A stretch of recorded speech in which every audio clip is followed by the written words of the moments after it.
They captured him 4 times, shot down over Germany, arrested, sent to POW camp, maximum security, barbed wire, guard towers, guard dogs, and he escaped.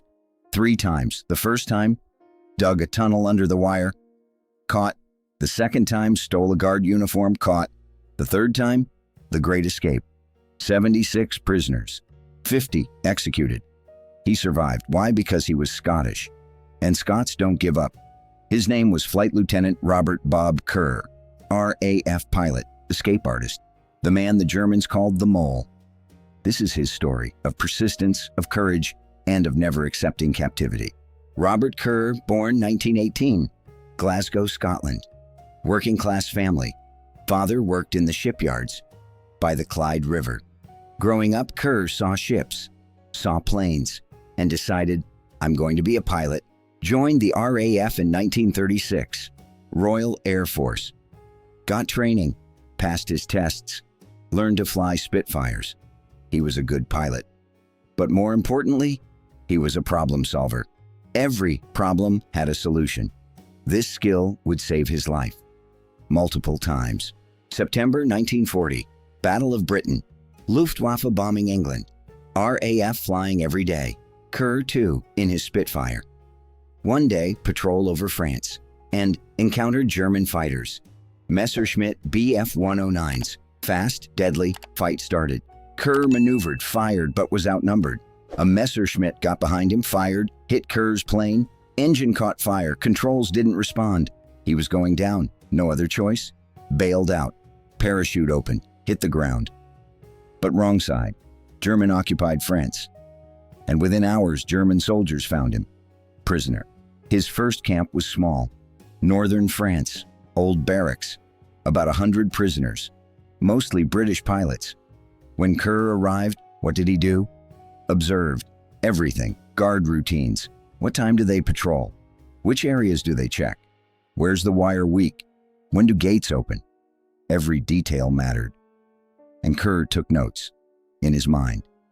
Because if you write on paper, they'll find it. 3 weeks passed. Kerr was ready. Plan was simple. At night, when guards change shift, there's a blind spot. 30 seconds. Kerr would cut the wire in those 30 seconds and run. And he did. In the darkness, with wire cutters, he approached. Cut. Went through. Ran. And was free. Temporarily. Kerr ran through fields, through forests, west, toward England, but France was big. And under German occupation, checkpoints, patrols everywhere. Kerr made it 40 miles, 2 days, hungry, tired, but determined. And then got caught. German patrol. Dogs found him. Prisoner again. But this time was different, because he'd escaped. Germans didn't forgive that. They beat him, interrogated him. Where were you going? England. How? Walking. Sarcastic answers, but Kerr didn't care, because he'd gained experience. Next time he'd be more ready. Second camp was harsher, in Germany, O-Flag, for officer prisoners. More guards, more wire, more rules. But Kerr didn't give up. This time a different plan, not tunnel. Because ground's hard, takes too long, different way, uniform. If you wear German uniform, maybe you walk out. But how do you get a uniform? Kerr planned. Camp had a laundry. German soldiers' clothes were washed there. Kerr volunteered to work there. I'll wash clothes. Germans accepted. And for a few weeks, Kerr waited. One day, a guard uniform was left in the laundry. Kerr took it, hid it, and prepared. Kerr put on the uniform. Looked like a German guard. But one problem, didn't speak German. If someone talked to him, he'd be caught. So he had to get out without talking. How? During daytime, during shift change, there's confusion at the gate. Kerr would blend in then and walk out like he's on duty. And he tried it. Put on the uniform. Walked to the gate. Guards nodded. Passed through. Got outside, free, second time. But this time smarter. Took a train. West, to Belgium, to the border. And there, border guards asked what papers? Kerr had no papers. Just stolen uniform. Caught. Again. 1943, Kerr was sent to a third camp. Stalag Luft III, Sagan, Poland. This camp was special. Why? Because it was built for escape artists, RAF and USAAF pilots. All had tried to escape. All had been caught. Germans had learned. Camp was specially designed. Barracks weren't on ground, they were on stilts. To make tunneling underneath hard. Soil was yellow sand, so tunnel dirt would show immediately. Guard tower every 50 meters, machine guns, searchlights, dogs. Everything was thought of. But when Kerr arrived, other prisoners recognized him. The guy who escaped twice. The mole. He'd made a reputation, and soon he was invited to a meeting. The meeting was secret. In a barracks, 20 people, most experienced prisoners, and a plan was presented to them. The great escape, biggest escape ever. How? 3 tunnels, at the same time. Tom, Dick, Harry. If Germans find one, others continue. Each tunnel 30 feet deep, 300 feet long, into the forest, and in one night 200 people would get out. Incredible plan, but was it possible? This is where Kerr came in. I've dug twice, I know how it's done. And he was given a role. Tunnel engineer, air circulation, shoring, trapdoors, Kerr's expertise. What had Kerr learned from his first 2 escapes? Soil types. Sand collapses easily. Clay's solid but hard to dig. Solution, shoring, wood beams from bedboards. Every 2 feet of support. Tunnel won't collapse. Second problem, air. In a 300-foot tunnel, won't you run out of air? You will. Solution, air pump, handmade, from sports bags, pipes. Pump air to the end of the tunnel. Third problem, dirt, yellow sand. Where do you put it? If you spread it in the yard, it shows. Solution, pockets. Bags inside trouser pockets. Drop slowly while walking. Mix with gray dirt. Kerr knew all this from experience, and he taught it to the younger guys, first-time escapers. Be patient, don't rush, be careful. Digging started in spring 1943, every day in shifts.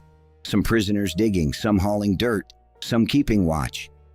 Goon coming, they'd yell. Goon meant German guard. When warning came, everyone acted normal. Tunnel was hidden. Trapdoors closed. It took a year, months, hundreds of men, thousands of hours, and one of the 3 tunnels was found. Tom. Germans were shocked, but Dick and Harry were still hidden. Digging continued, and Kerr checked every day. Shoring solid, air pump working, dirt in the right place.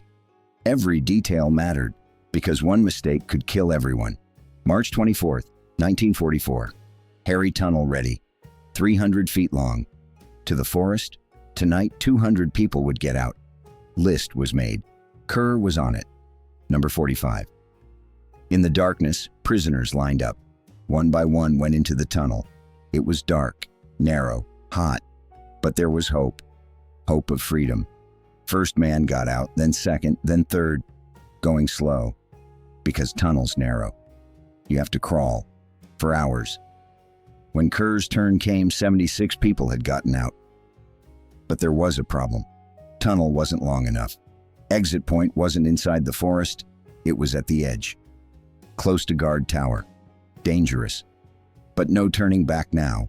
Kerr entered the tunnel, started crawling. 300 feet, in darkness, alone, and got out. Freedom. Third time. 76 prisoners escaped that night. But Germans noticed in the morning. Panic. Alarm. All of Germany on alert. Gestapo got involved. SS Wehrmacht. Everyone looking for the escapees, because Hitler was furious. How can 76 people escape? He yelled and gave an order. Catch them and shoot them. Illegal order. POWs can't be executed. But Hitler didn't care. And the hunt began. Kerr was running. Through forests, through towns, by trains, toward Belgium.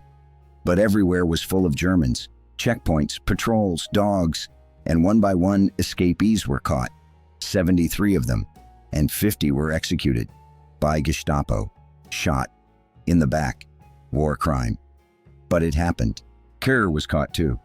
At the Belgian border. Again. 4th time. But this time was different. because Gestapo interrogated him. Are you from the Great Escape? Yes. What number were you? 45. Silence. Then a decision. Send back to camp.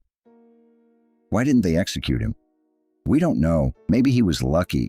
Maybe bureaucratic error. Maybe he wasn't on the list, but he lived. While 50 of his friends died, Kerr lived and was sent back to Stalag Luft III, but this time to a different barracks. Isolation. Because now he was considered dangerous. April 1945. Soviet army approaching. Stalag Luft III being evacuated. Prisoners marched west. They call it Death March. Because most are sick, hungry, weak, but Kerr's alive. Walking, days, weeks. And then, early May, American troops coming. Camp liberated, prisoners free, Kerr too. But this time really free, wars ending, Germany surrendering. And Kerr going back to England, to Glasgow, home. After 4 years, caught 4 times, escaped 3 times, survived being shot once, and alive, thanks to Scottish stubbornness. After the war, what did Kerr do? Stayed in the RAF a few more years, but didn't fly because he'd aged, was tired, had trauma, instead became an instructor, taught young pilots. If you get shot down, what do? If you get captured, what do? Don't give up, never. Retired in 1950. Lived in Glasgow quietly, wasn't famous because back then the Great Escape wasn't famous yet. In 1963, the movie came out. The Great Escape. Steve McQueen, world learned, and they found Kerr, interviewed him. Did you really escape 3 times? Yes. Why? Because it was my duty. Trying to escape was a prisoner's duty. Simple, clear, Scottish. But one thing always bothered Kerr. 50 men, his friends, guys he dug with, planned with, and they were executed. War crime by Gestapo. Kerr remembered them every year. March 24th, escape day, and every year thought, why did I survive? Why not them? Survivor's guilt. But Kerr knew their deaths weren't in vain, because the Great Escape showed the world something. Even if you're a prisoner, even if there seems to be no hope, resistance is possible. Escape is possible. And this spirit was one of the things that broke Nazi Germany. Stubbornness, rebellion, passion for freedom. Question is this: why? Why did Kerr escape 3 times? Tried once, got caught. Why try again? Answer's simple: because he was Scottish. But what does that mean? Scottish history is a history of resistance. Against the English, against Vikings, against Romans. Never submit. They may take our lives, but they'll never take our freedom. William Wallace's words. And Kerr lived that. Captivity was unacceptable. Even if surrounded by wire, they couldn't kill his free spirit. And this wasn't just Kerr. There were thousands of prisoners. But Kerr became a symbol because he tried 3 times, and every time got caught, and every time tried again. This stubbornness, this determination, is the essence of Scottish identity. Today we remember Kerr. Why? Because he's an example of the power of human spirit.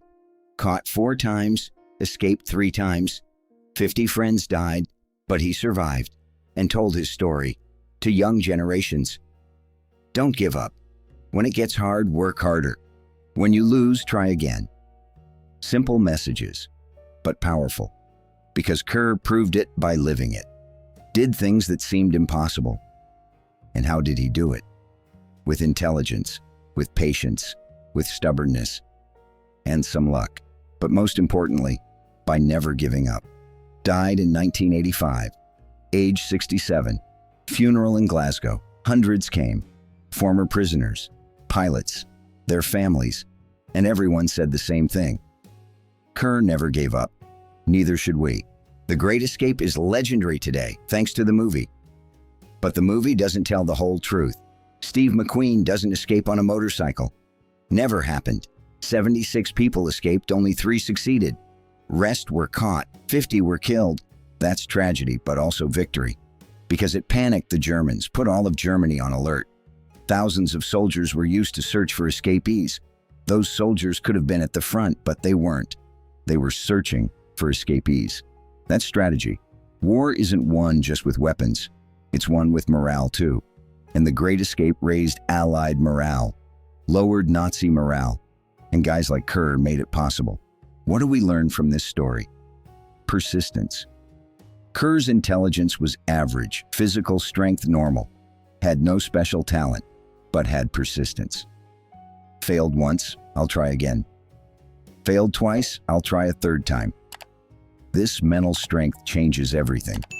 Because in life, the biggest obstacle is your own mind. If you say, I can't, you can't.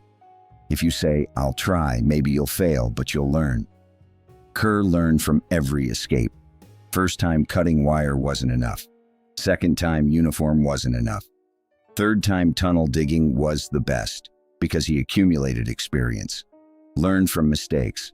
And that's the secret of success. The mole. That's what Germans called him, because he was digging tunnels, constantly, tirelessly. Every camp, a new tunnel, every capture, a new plan. Kerr never stopped. Why? Because freedom was worth more to him than anything. Rather than live behind wire, he'd prefer to die trying to escape. But he didn't die. He lived and told his story. To us, to future generations. Don't give up. Prison walls might be high, but your mind can stay free. And if your mind is free, you'll find a way. You'll dig a tunnel. You'll steal a uniform. You'll make a plan. And you'll escape. Maybe not the first time. Maybe not the second time. But one day, you'll succeed. Kerr escaped 3 times, caught 4 times, but his spirit was never captured. And that's the real victory. The Scottish mole, symbol of freedom, icon of never giving up.